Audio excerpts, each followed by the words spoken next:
You do not need to leave Amazon to start selling your books direct. In fact, if you do this properly, you can build a second income stream without risking the first. One of the biggest fears I hear from authors when we talk about selling direct is this: what if I break what is already working? And that's a valid concern.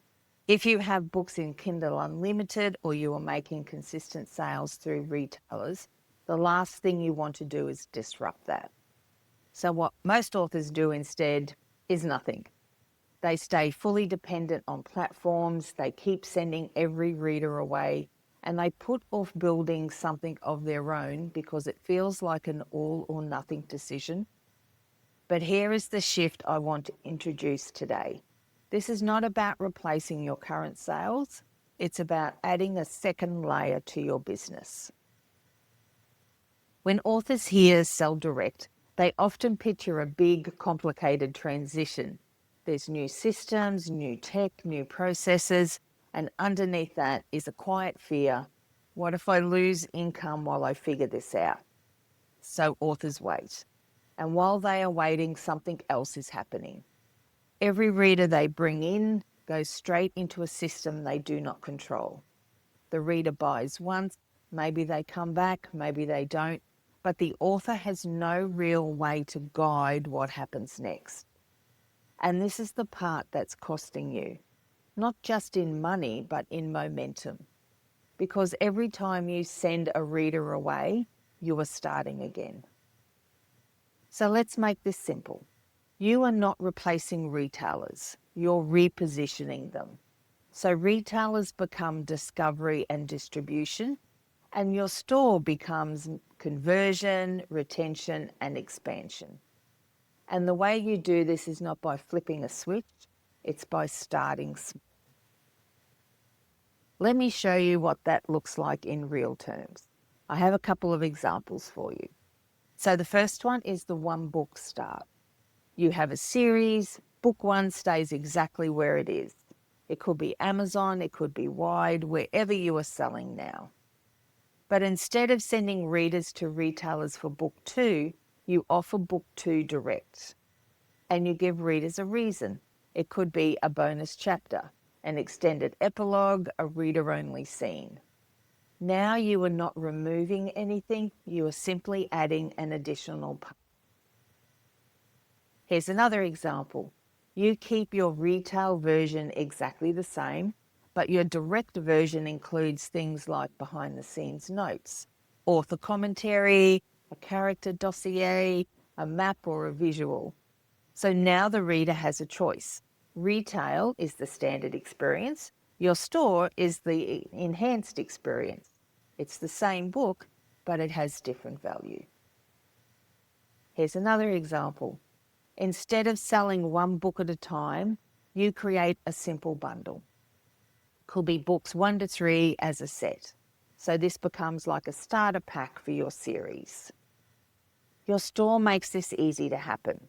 And here is what it is. Instead of earning one sale, you now earn 3. And it's all from the same reader. Another example could be early access. This one works beautifully for authors with an engaged list. Let's say your next book is coming out, retail releases in 2 weeks. Your direct readers get it now. No pressure, no hype, it's just a quiet, if you like early access, it's available here. What that does is create loyalty, repeat behaviour, and a reason to stay connected with you. Let me give you one more example, and this is where things start to get really interesting. When a reader buys from your store, you control what happens next. They are at checkout. They have already decided to buy, their credit card is out. This is the easiest moment to make another offer. And this is something you simply cannot do on retailers.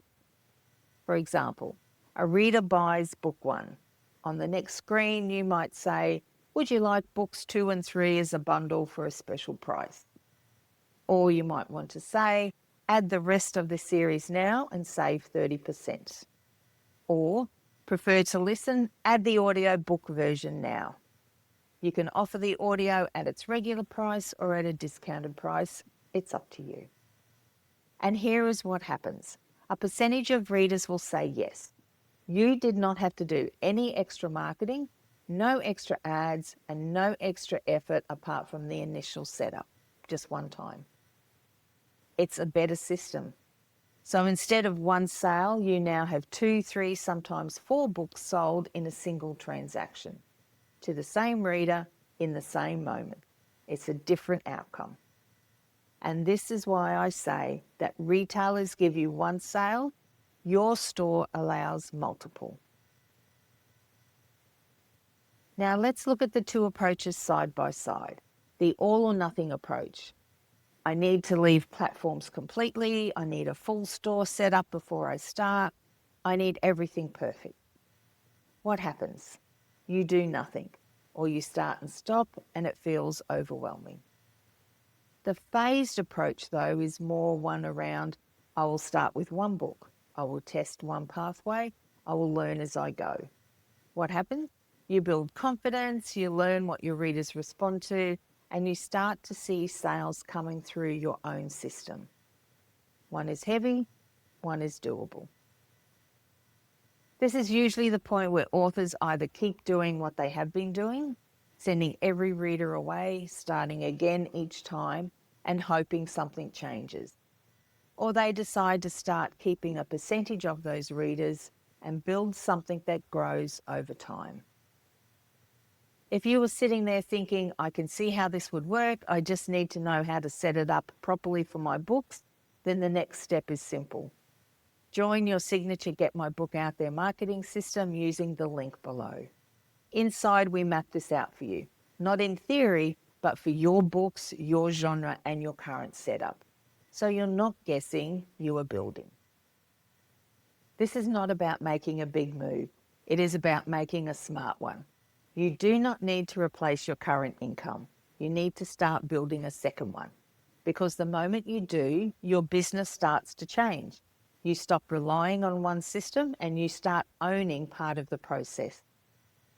And over time, that part grows. Retailers still have a role, but they are not your only path. And they are not your safety net. You are.